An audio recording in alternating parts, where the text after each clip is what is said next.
meningkat acara selanjutnya, marilah kita dengarkan baik-baik, yaitu pembacaan kalam ilahi yang akan dibacakan oleh Al-Ustadz Asep. Ilaihi falyatafaddal mashkura.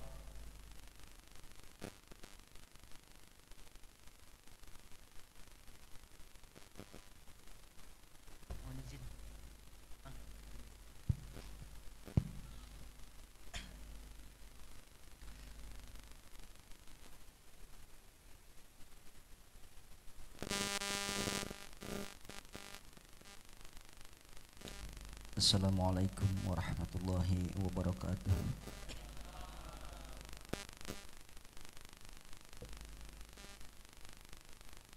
A'udzu billahi minasy syaithanir rajim.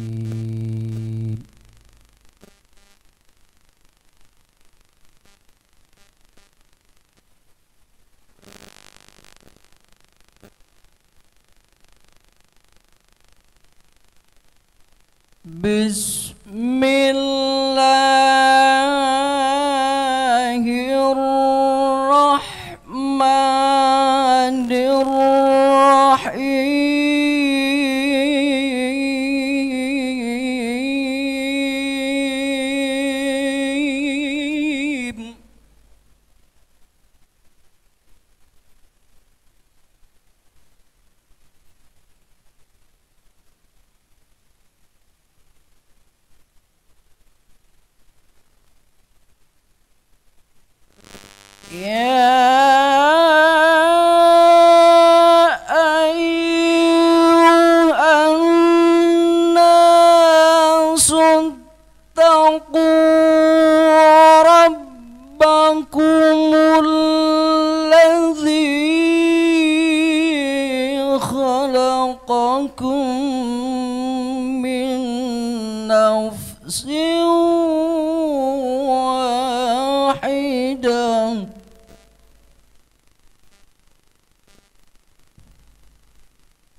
وخلق منها زوجها وبث منهما رجالا كثيرا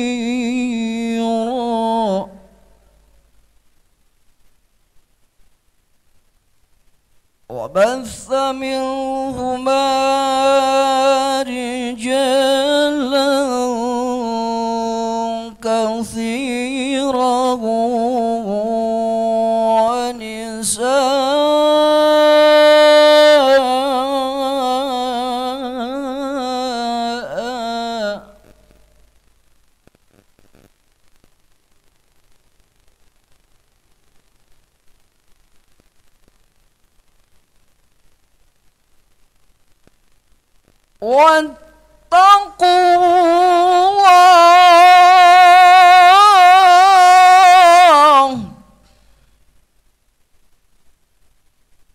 واتقوا الله الذي تساءلون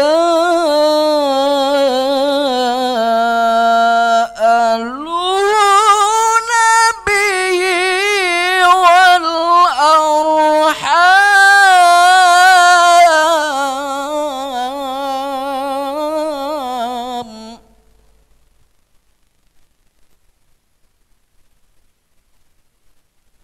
إن الله كان عليكم رقيبا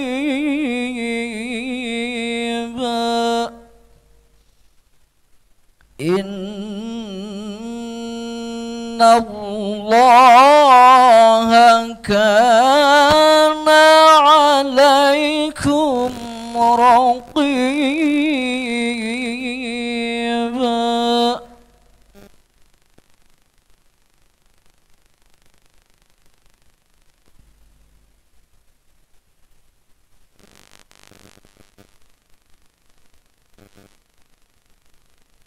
بسم الله الرحمن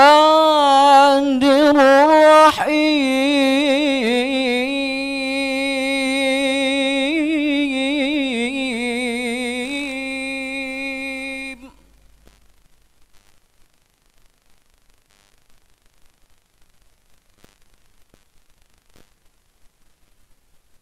لقد كان لكم في رسول الله أسوة حسنة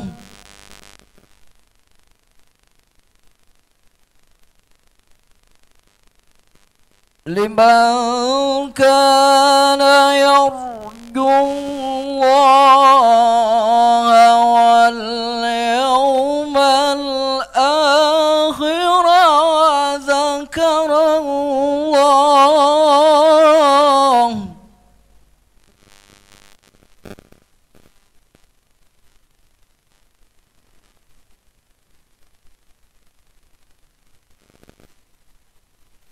لمن كان يرجو الله واليوم الآخر وذكر الله كثيرا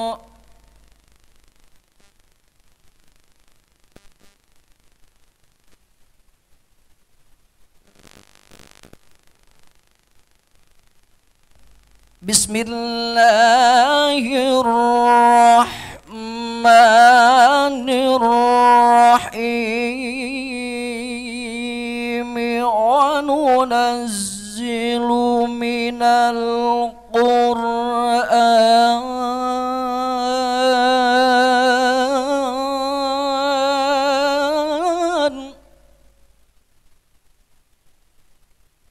وننزل من القرآن ما هو شفاء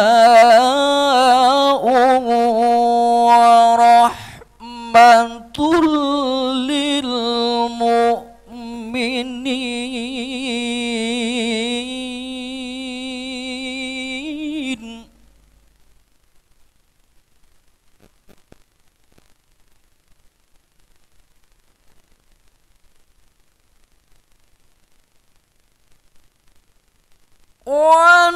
وننزل من القرآن ما هو شفاء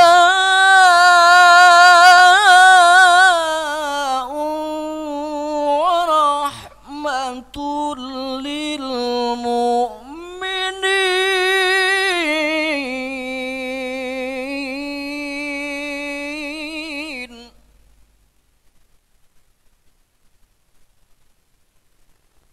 ولا يزيد الظالمين إلا خسارا صدق الله العظيم الفاتحة أعوذ بالله من الشيطان الرجيم بسم الله الرحمن الرحيم الحمد لله رب العالمين الرحمن الرحيم مالك يوم الدين إياك نعبد ونستعين اهدنا الصراط المستقيم صراط الذين أنعمت عليهم غير المغضوب عليهم ولا الضالين آخر كلام السلام عليكم ورحمة الله وبركاته.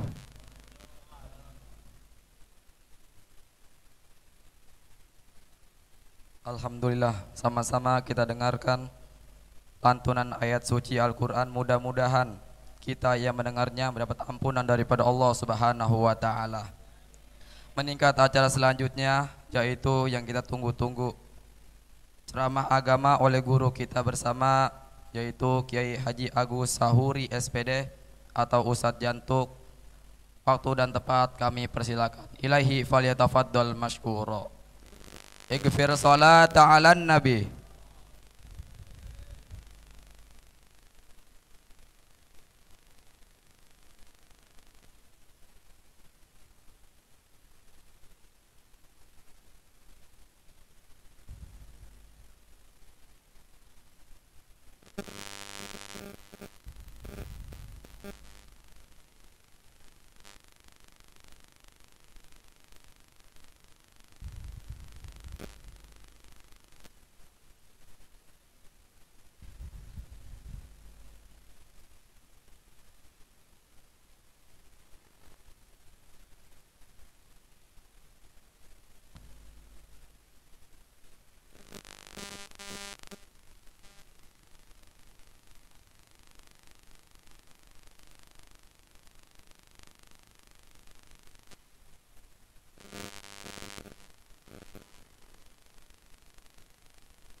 Bismillahirrahmanirrahim. Assalamualaikum warahmatullahi wabarakatuh.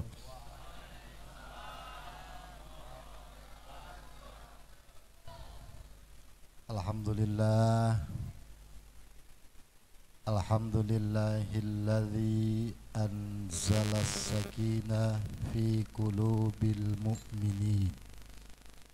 Asyhadu an la ilaha illallah wahdahu la syarika lah, al-malikul haqqul mubin, wa asyhadu anna sayyidana Muhammadan abduhu wa rasuluh as-sadiq wa'dil amin. Allahumma salli wa sallim wa barik ala sayyidina Muhammadin wa ala alihi wa sahbihi ajma'in, amma ba'du. Yaqulullah fi muhkami tanzilih wa huwa asdaqul qailin. A'udzu billahi minasy syaithanir rajim. Bismillahirrahmanirrahim. Wa ma arsalnaka illa rahmatan lil alamin. Wa qala sadiqul masduq fi hadithihi innama bu'ithtu liutammima makarimal akhlaq. Ulama'il a'izza wa asatidatil qurama, Abuya Kiai Haji Sarbin LCMA, dengan doa buat beliau panjang umur dalam keadaan sehat walafiat, ilmu beliau bermanfaat buat kita bersama dunia dan akhirat, senantiasa dalam lindungan Allah Subhanahu wa taala.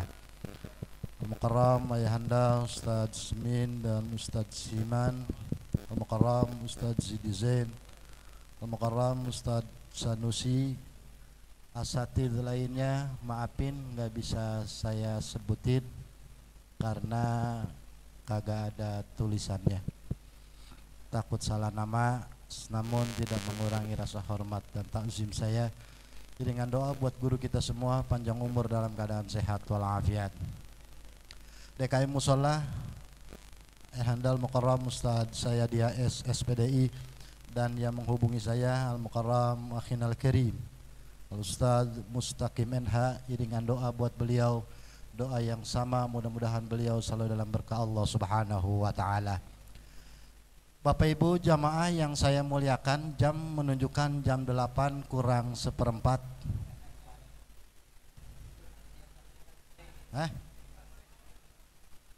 Batunya habis. Nggak salah ya. Jam 9 lewat 35 menit.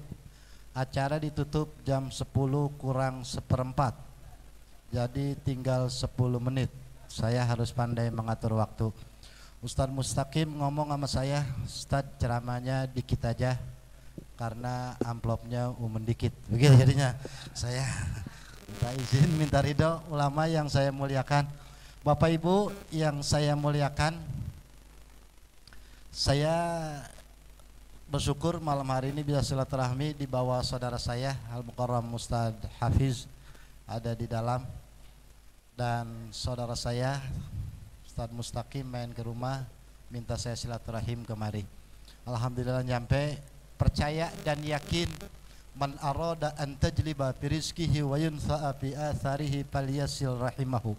Orang yang pengen rezekinya gampang, umurnya panjang, rajin-rajin silaturahim ke rumah saudaranya. Jadi kalau pengen rezeki gampang, umur panjang, rajin-rajin silaturahim. Kalau nggak percaya, besok nggak kemana-mana pagi, kagak punya rokok, kagak punya kopi, jangan diem aja di rumah, datang aja ke rumah Ustadz Mustaqim. Assalamualaikum. Waalaikumsalam. Dia nanya, ngapain itu Ben pagi-pagi? Silaturahim. Korek bawa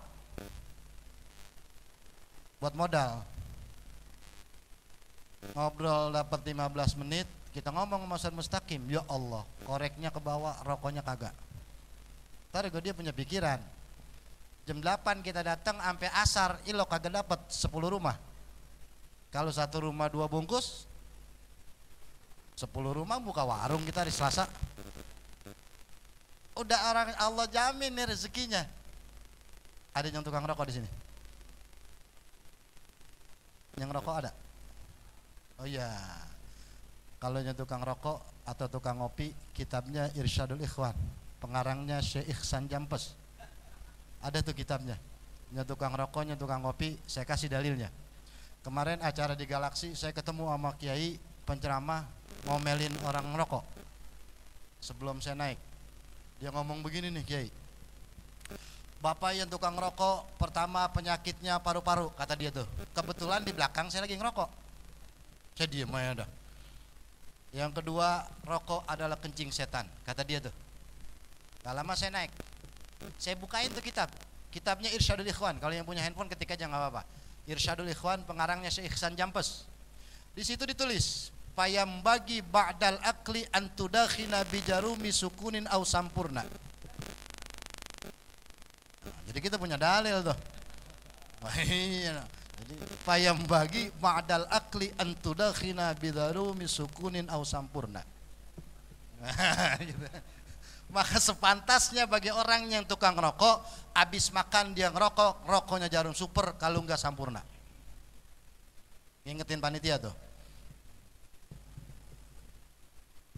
Wa in turid li ziyadatil ladzat fal takhtalit bi atharil qahwa. Kalau ngopi ngerokoknya pengen lebih enak, tambahin kopi yang rada kentelan segelas. Kitabnya ada. Saya bukan ngada-ngada.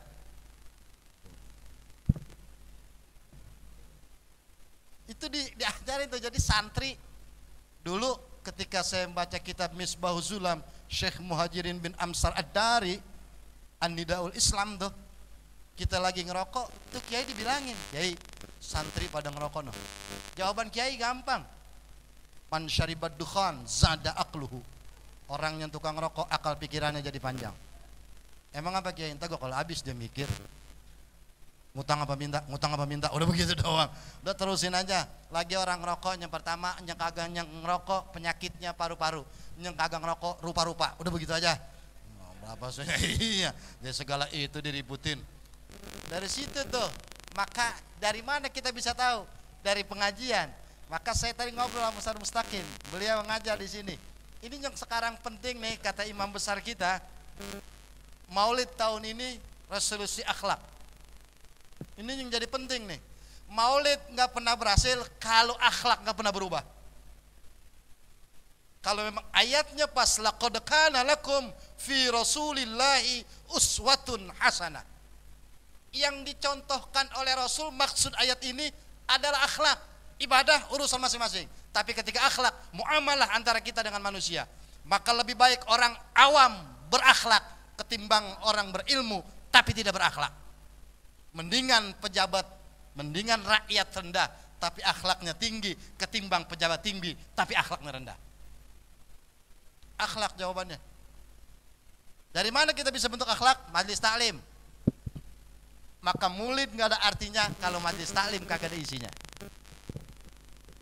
Ngaji dulu yang penting.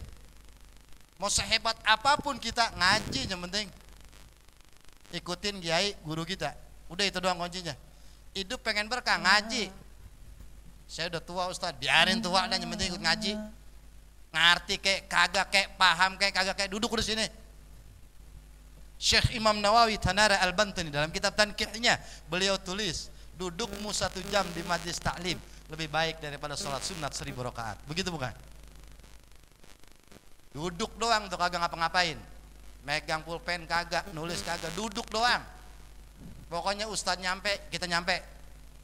Ustadz buka kitab, kita buka. Ustadz nutup, kita nutup. Ustadz pulang, paling dulu. Ngerti, kagak, nyampe udah di situ. Lebih baik daripada sholat sunat 1000 rakaat. Pernah kita seumur umur sholat sunat 1000 rakaat. 23 rakaat itu puasa. Niat imam. Kita nanya nih terawih, giliran siapa imamnya? Giliran si Anu, lama dia mah kalau jadi imam. Ayo kita pindah ke musola, pindah lagi ke sono. Nyampe sono siapa yang jadi imam? Babanya. Anak aja lama apa gimana babanya? Mungkin ini bocah kagak sembahyang, muter aja sampai terawih kelar dia kagak kemana-mana. Ribet bang. Dudukmu 1 jam di majelis taklim seperti nengokin 1000 orang sakit, kan begitu jaminannya. Apa pernah kita nengokin 1000 orang sakit? Kagak. Satu aja patungan, nungguin barengan. Bukan main. Apalagi saya tanya tadi anak muda di sini banyak. Saya girang kalau ada anak. Ini nih yang penting Pak. Subhanul yaum rijalul ghad. Pemuda hari ini bakal tanggung jawab di pemimpin di masa yang akan datang. Maka kita sama anak muda jangan apatis, biarin. Penting dia ngaji dari sini. Tapi dia gondrong Ustaz, mendingan gondrong masuk musola daripada botak nelongin ayam. Udah biarin ngaji. Anak muda dia mengaji apa? Yang penting kumpul di musola tempat baik. Udah begitu. Giliran ngaji malam apa di sini anak muda? Malam Senin, taruh ada malam Senin, nungguin guru datang. Anak muda datang misalnya, duduk berdua-duaan, gerimis, ngomong sama temennya, kira-kira kalau begini Ustadz datang nggak nih? Kalau gua kata kagak, emang apa gerimis? Ayo kita taruhan. Ustadz dibuat taruhan, lo kan udah parah bocah ini. Punya duit berapa duit lo? Ada nih ceban, ayo dah kita taruhan. 10.000 taruhan, guru datang apa kagak? Emang mentalnya mental taruhan udah. Sampai Ustadz dibuat taruhan. Begitu nyampe Ustaz, assalamualaikum, waalaikumsalam. Ngapa pada merengut aja? Kalah ceban. Memang apa? Gara-gara Ustaz datang ini. Kita begitu tuh bang. Urusan akhirat kalah sama urusan dunia. Maka ngaji jadi penting. Maka maulid nggak bakal bisa berubah. Nggak bakal ada artinya kalau akhlak nggak pernah berubah. Dari mana mulainya? Maka kata Profesor Dr. Quraish Shihab dalam tafsir Al-Misbahnya, beliau menyatakan mulai akhlak itu dalam rumah tangga. Karena ada yang pada orang tua bakal turun ke anaknya. Walid Sayyidil Walid Habib Ali Abdurrahman Segaf, beliau mengajarkan mafil aba mafil abna, apa yang pada orang tua bakal turun ke anaknya. Apalagi sekarang sekolah di rumah, sekolah daring. Maka di sinetron ada tuh Indosiar, sinetron terbaru, ibuku lebih galak dari ibu guru. Sekolah di rumah yang ngajarin emaknya lebih galak dari ibu guru di sekolahan. Kalau ngambil rapot yang ngambil kan ibu, emak, bini kita bang yang ngambil rapot bocah. Kalau sekolah yang ngambil bini kita rapot bocah sekolah yang ngambil bini kita rapot itu. Kalau ngambil kan nanya dia, bang, bagaimana anak saya Pak Guru? Anak ibu nilainya bagus, anaknya sopan, rajin, baik sama teman. Bini kita nyaut, bang, emang kayak saya dia sama Pak. Bini kita tuh ntar aja segiran dibilangin, bagaimana anak saya Pak Guru? Goblok nih bocah, udah tolol, udah buader sama temen, galak, sapa aja yang deket sama dia nangis. Apa kata bini kita? Ya, kayak bapaknya pisan emang ini begini tuh bang. Giliran yang jelek kita dibawa-bawa, giliran yang bagus buat dia dah. Walaupun kita nggak ngerawatin anak kayak bini kita bang, tapi kan jerih payah kita coba bayangin. Oh bapak itu berat perjuangannya, anak binnya pasti ke bapak. Jelek bagusnya orang tua tetap turunnya ke anak. Maka kalau bocah lemes jangan lihat bocahnya, lihat emaknya. Kalau bocah bader jangan lihat bocahnya, lihat bapaknya. Memang begitu kelihatannya. Saya kan ngajar bang sama. Itu bocah ngaji di musola, di masjid, di tempat saya ngaji itu bocah didaftarin, dianterin kagak. Segitu banyak ke bocah 180 anak itu bang, atung nggak ada kenal kita orang tuanya. Makanya di sini saya pesen kalau ada orang ngaji, daftarin kemari, anterin bang, bocah bang dari rumah. Bocah anterin dari rumah kalau mengaji. Anterin Ustaz Mustaqim, anterin, titipin nih Ustaz anak saya ngaji. Pertanyaan pertama, tanya bayarannya berapa duit. Pikirin tuh guru, baca kitab Ta'limut Ta'lim Syekh Nuri. Tanya, Ustaz ini anak saya nih ngaji, bayarannya berapa duit Ustaz? 5.000 sebulan. Lah murah banget ya. Murah doang 6 tahun bocah ngaji kagak bayaran. Ngaku doang murah. 5.000. Iya nih saya kasih 1 juta. Girang gak usah Mustaqim? Paling dia nanya, ini gede amat seumur hidup. Rapi urusan. Ini bocah ngaji ditengok kagak, bayaran kagak. Lo boleh jadi diajarin. Dulu kita ngaji di kampung kan diajarin ngeja. Alif fathah a, alif kasro i, alif duma u, a i. Dulu Ini bocah 6 bulan kagak bayaran, diajarin sama gurunya bapak sabah alam dumalu tak hata babalu buta. Udah sana pulang.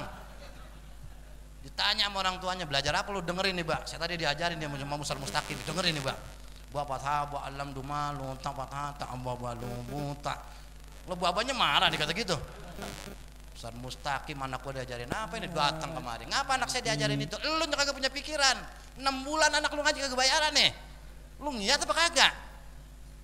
Penting Bang, kalau kita pengen punya anak yang soleh, maka kita kudu deket sama anaknya, ngajarin guru kita, kan begitu urusannya. Talim kita diajarin tuh. Maka kata guru saya, kalau pengen jadi ustaz di kampung kudu khatam talim. Kalau mau jadi kiai minimal jamul jawami dah. Itu diajarin tuh. Sampai sebegitunya kita. Kenapa akhlak itu tergantung bagaimana kita. Maka jelek bagusnya anak tergantung bagaimana orang tuanya. Dan orang tua anak tergantung bagaimana emaknya. Sekarang kita ngerasain nih ngajarin anak di rumah. Sekolah bagaimana rasanya ngajarin anak di rumah? Wah ilaha illallah, Ustaz, anak saya bader banget di rumah. Baru tahu lu anak lu bader ya? Itu di sekolahan lebih dari itu. Sekarang ngajarin Pok, waduh, diajarin nih bocah sama emaknya. Mulanya ajar ngomongnya pelan. Neng, ingetin Neng ya, 2 kali 3 6 Neng. Berapa Neng? 2 kali 3 5 Mak. 6 ya Neng. 6. Emaknya ke dapur, balik nanya lagi, 2 kali 3 berapa Neng? 4 Mak. 6 ya Neng ya. 6. Masih pelan tuh ngomong. Pulang dari warung ditanya lagi, 2 kali 3 berapa Neng? 5 Mak. Baru tuh naik tuh. Emosi emaknya. 6 tolol. 6. Bocah ngeliat emaknya melotot nangis. Emak ngeliat anak nangis ngikut nangis. Lo belajar berdua-duaan nangis bareng. Bapaknya pulang nanya, ngapa pada nangis? Anak lu tuh tolol. Anak gua kan anak lu juga. Bapaknya ngikut nangis. Gimana gak ada yang belajar nangis bareng serumah? Datang ke rumah saya, Ustaz udah ngapa sekolah masuk, saya udah pegel banget ngajarin anak saya, bader banget di rumah. Anaknya baru tahu Pak kalau anaknya bader. Kita ngajarin di sekolahan tuh. Dari situ tuh kita belajar bagaimana kehidupan akhlak dalam rumah tangga. Maka Bapak, ayo contohin di depan anak. Maulid nggak akan pernah berubah, nggak pernah ada artinya kalau akhlak nggak pernah berubah. Akhlak kepada siapa? Yang pertama akhlak kepada Allah. Ini menjadi penting, ibadah namanya. Maka kitab Syajaratul Ma'arif karangan Syekh Izzuddin Ibnu Salam, Al-Mukafa'atul Ihsan bimithlihi au afdhala. Menjadi penting tuh akhlak. Orang mendingan kagak punya ilmu tapi ada akhlaknya. Daripada ilmunya banyak, akhlaknya kagak ada. Mendingan rakyat jelata, akhlaknya tinggi, ketimbang pejabat tinggi, kagak ada akhlaknya. Maka orang Arab ngomong, asyaraf bil adab, la bin nasab. Kemuliaan seseorang diukur karena akhlaknya, bukan karena keturunannya. Maka jelek bagus anak tergantung bagaimana kita ngajarin akhlak dan adab anak kita. Jelek bagusnya seorang istri tergantung bagaimana lakinya ngajarin. Maka kalau bini pengen bagus, laki kudu ngajarin bini. Ad-dunya mata wa khairu mata'iha al-mar'atus salihah. Dunia adalah perhiasan dan sebaik-baik perhiasan adalah wanita yang soleha. Maka kalau pengen punya wanita yang soleha, sering-sering dibelikan perhiasan. No, di luar pompo lagi dengerin. Ya po ya, setuju nggak po? Dari situ tuh kita ajarin Bang. Kenapa? Karena bini bawa nama kita Bang. Istri bawa nama kita nih. Orang tanya, itunya suka liwat pakai jilbab putih bininya siapa sih? Yang mana? Itunya kalau liwat ajer banget. Itu bininya RT. Pantas dia mah orang lakinya RT ya. Itu yang jilbab hitam, lah itu bininya RW. Itu yang jilbab putih, bininya Ustad. Pantas kesebut Bang laki. Itu yang pakai celana pendek mulu, yang pakai kaos singlet yang warna hitam rambut kritik itu yang suka ngomongin orang, bininya siapa itu? Gue najis banget punya bini begitu. Hansip bininya, urup tuh Bang. Laki ke bawah-bawah Bang. Maka modalin bini, begitu maksud saya. Jangan pelit jadi laki. Modalin bini. Pok, tenang aja Pok, gue belain. Modalin bini, cakep modalin. Ya kadang-kadang kita juga yang salah, pelit kita mau bini minta duit buat beli bedak, kagak ada. Kirain buat beli burung, ada. Ada tukang main burung sini? Hah? Ada. Yang pada bego, laki PA po, ciblek kecil kayak gitu pakai laku 150 sama kandang itu kan tolol itu. Lokbet lagi nggak ada harganya nih bang, kalau ikan cupang. Murai Medan buntut 20 cm sekarang 9.300.000 sama kandang ebot 1.400.000. Apa sih kan beli tadi sore. Kitanya bang yang salah. Bini kalau mau ngaji ongkosin bang, jangan pakai minta. Mau kemana neng ngaji? Nih saya bang kalau bini mau ngaji ngasih duit nggak pakai saya hitung, saya raup aja udah, gopean semua. Tuh neng berangkat ngaji, berangkat bang bini kita ngaji. Wah ilaha illallah bang, kalau bini soleha enak. Idza nazarta saratka, kalau kau pandang maka dia menyenangkan. Kan itu salah satu tandanya. Kalau kata Profesor Dr. Ibrahim Hakim, bini yang soleha kalamun layyinun, kalau ngomong enak lembut. Dari mana? Majlis taklim, ngaji. Bini bisa berubah akhlaknya karena ngaji. Maka sepenting apapun saya ceramah di mana aja, jangan tinggalkan pengajian, jangan jauh dari ulama, jangan jauh ngikutin guru-guru kita, karena itu adalah faktor keberkahan yang utama. Maka nggak akan pernah ada hasilnya maulid tanpa perubahan akhlak. Maka kita yang hadir malam hari ini, apapun jadinya anak kita tergantung bagaimana kita. Maka subhanul yaum rijalul ghad, pemuda-pemuda hari ini bakal nerusin perjalanan perjuangan ini Mushola Al Hidayah 50 tahun, 70 tahun, 100 tahun yang akan datang, tergantung bagaimana anak-anak muda kita. Maka jangan pernah memberikan hal-hal yang negatif kepada anak muda kita. Dia punya kerjaan, dukung. Apapun yang dikerjakan anak muda kita selama itu baik, dukung, karena kita berharap banyak dari mereka. Bukan mustahil suatu saat negeri ini bakal melahirkan pemimpin dari remaja Mushola Al Hidayah. Dari remaja Mushola Al Hidayah bakal lahir wali kota Bekasi. Dari remaja Mushola Al Hidayah bakal lahir calon menteri. Maka dari remaja Mushola Al Hidayah bakal lahir calon presiden. Bangga kudunya kita.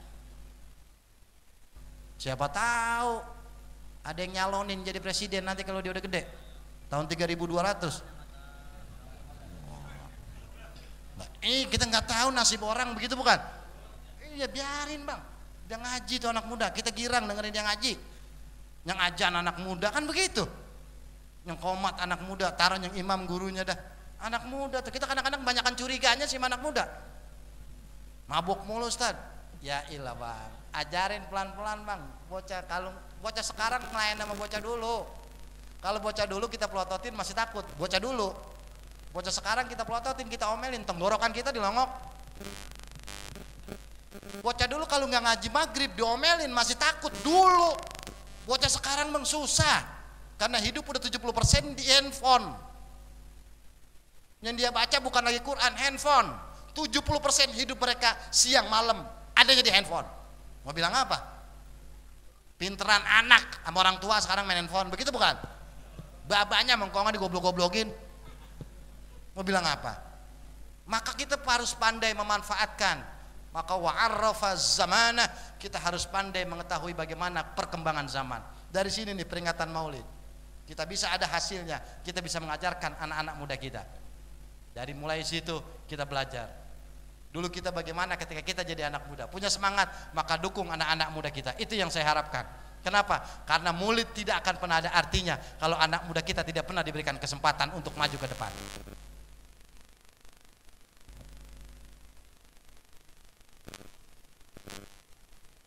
Udah jam 10 kurang 5. Bang, situ enak bang, terus-terusannya ya. Saya dari Priuk bang kemari. Dari pagi acara sama Kiai Munawir, siang sama Kiai Mir'an, pada asar saya ngajar bulanan di Semper. Baru nyampe kemari, salin tadi di mobil bang. Saya duduk, bini barusan WA. Saya nyelang bini saya bang, mau ajar aja manggil. Saya di sono gunung, di sini gunung, tengah-tengahnya ada sawah. Tiap malam naikin panggung, sampai lupa naikin yang di rumah. Begitu bang tuh. Saya kan jadi kepikiran ini disuruh pulang. Mana kalau udah begini? Dari situ bang, ayo makanya kita akhlak dulu udah kita rubah. Murid kudu berakhlak sama gurunya, kudu berakhlak sama orang tuanya. Nggak ada yang lebih mulia kecuali murid bisa berakhlak dengan gurunya. Nggak ada yang lebih mulia akhlak anak kepada orang tuanya. Allah putuskan wa qadha rabbuka alla ta'budu illa iyyahu wa bil walidaini ihsana. Maka ketika itu akhlak menjadi penting. Rata-rata orang tua kalau ngurusin anaknya pasti ikhlas. Tapi kalau anak ngurusin orang tua belum tentu seikhlas orang tuanya. Ayo jawab. Pantes kalau satu orang ibu mampu mengurus 10 orang anak, tapi 10 orang anak belum tentu mampu mengurus satu orang ibu. Karena rata-rata kalau orang tua mengurusin anak udah pasti ikhlas. Sampai makan tuh anak dipegangin, nyuapin anak, coba bayangin bang. Anak kebeluan mangap, emaknya udah mangap. Nah, itu nyuapin bocah. Sampai dia memakan, anak digendong sambil makan. Begitu menyuap anak keberak, tuh emak kagak marah. Ya Allah neng, ahla. Guru kita, beliau udah nyampe, saya turun. Karena perjanjiannya begitu. Perjanjiannya begitu. Pokoknya asal adanya nyampe, saya turun pak, udah begitu doang. Saya nggak tahu sampainya nyampe, pokoknya turun aja urusannya. Ahla guru.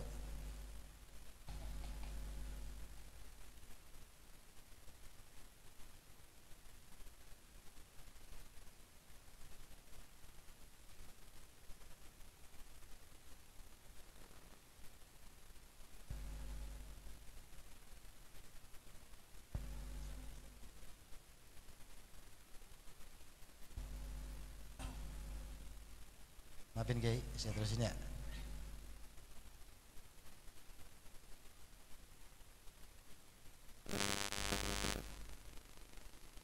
Dia hitung-hitung narik napas bang dulu. Untung dia datang jadi saya bisa narik napas. Ya, ya. Udah berapa tempat ya? Enak aja jadi guru begitu tuh.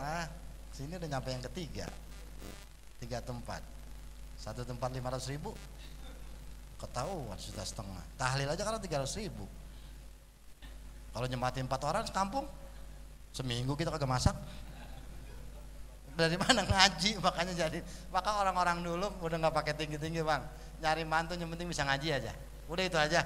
Lu sekolah kagak penting, yang penting bisa baca Quran. Udah begitu doang tuh. Orang dulu supaya punya anak bisa baca Quran. Dia nggak pakai nyari sekolahan yang tinggi-tinggi, kagak ada tuh bantu orang-orang tua kita pakai nyari sarjana A, sarjana B, kagak. Yang penting lu bisa baca Quran. Lu ngaji di mana? Itu doang pertanyaannya. Termasuk saya kan pulang nyantret langsung dikawinin. Udah amanah ke si Anu kan begitu. Yang penting lu bisa ngaji udah. Nyari mantu orang dulu singkat, yang penting bisa ngaji. Kenapa? Karena jadi penting Al-Quran. Maka segeblek-geblek orang Betawi pasti bisa baca Quran bang.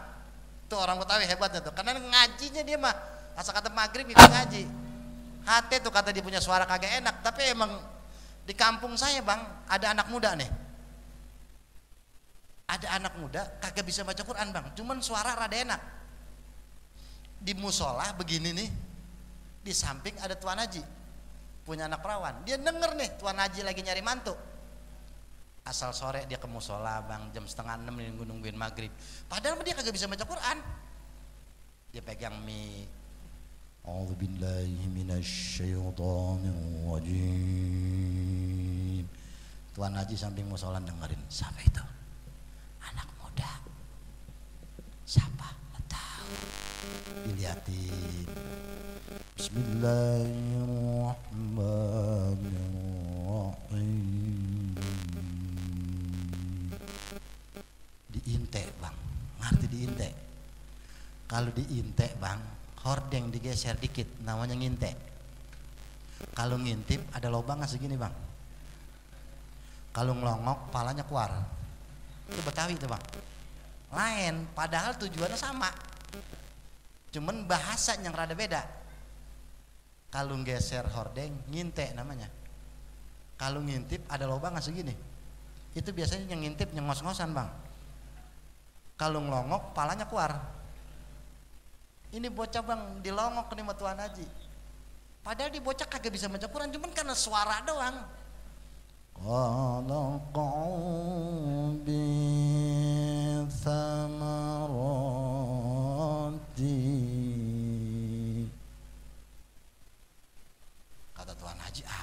apaan ini dia baca?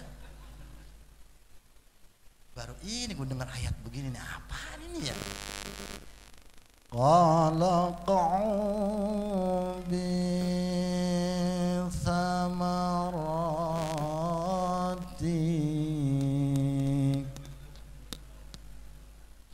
Perasaan 6666 ayat, 114 surah, 30 juz kagak ada yang begini nih. Cuman ini bocah suaranya enak amat ya. Qala qa'u bi thamarati.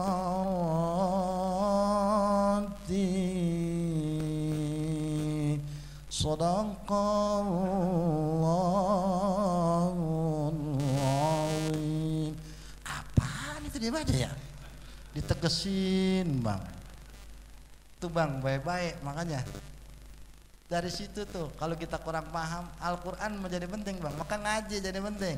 Ngaji di sini, biarin bang, kagak ngerti paham baca. Di kampung saya ada aki-aki umur 72 tahun baru belajar Iqra. Datang dari Jawa Tengah kemari. Emang waduh susah deh bang kita ngajarin aki-aki, emang rada susah.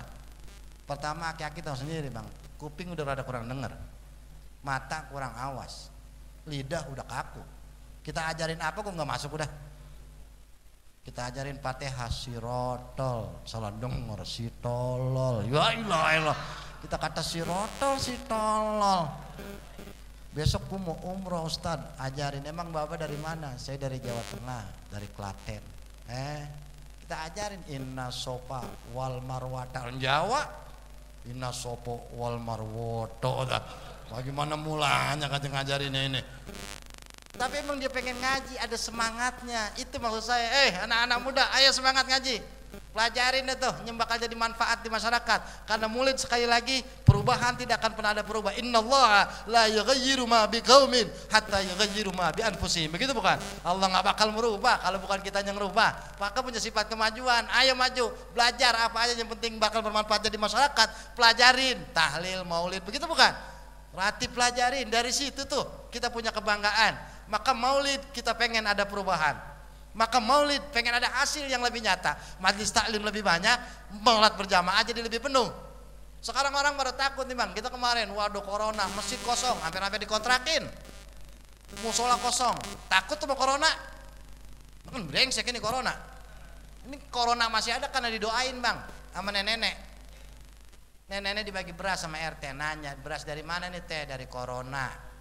Corona baik banget ya, gue dibagi beras, gue doain corona biar panjang umur, biar nenek-nenek kagak ngerti doang lagi doain corona sampai kayak gini. Jadi masih ada ini malang urusan. Dari situ ya Allah, tugas kita cuma satu, coba lihat akhlak kita sama Allah bagaimana. Tinggal jawabannya ada di kita. Ngaji kita bagaimana, salat berjamaah kita bagaimana, sedekah kita bagaimana, semua itu bisa berubah kalau maulid ada artinya dan maulid ada maknanya. Itu yang terpenting.